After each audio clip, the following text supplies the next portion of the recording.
tinatapos nila yung sarili nila dahil hindi sila natuto. Imbis na tulungan yung sarili, mas lalo pang pinahamak. Kagaya nito, halimbawa, nagda-drug therapy ka, tapos umiinom ka pa rin ng alak, o kaya gumagamit ka ng ipinagbabawal na gamot.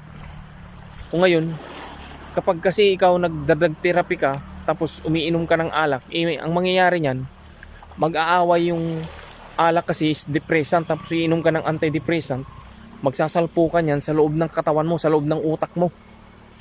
Kaya yan, hindi nyo alam yan ang isa sa dahilan kung bakit tinatapos nila yung buhay nila.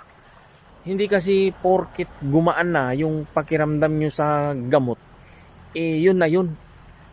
Meron din kayong dapat gawin sa part nyo.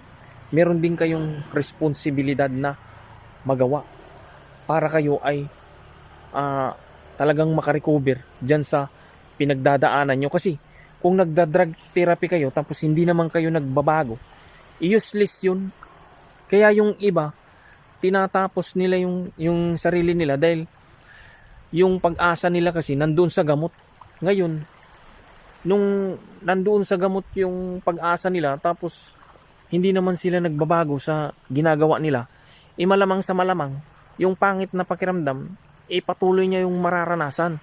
Ngayon, kapag ka dumating na yung panahon na hindi na siya kayang pakalmahin o hindi na siya kayang pagaanin ng gamot, doon na yan mag-iisip na tapusin na lang yung sarili nila dahil alam ko yung pakiramdam kung gaano kapangit ang mga sintomas na yan o yung mga kaisipan na hindi maganda, yung mga physical symptoms at lalong lalo na yung emosyonal.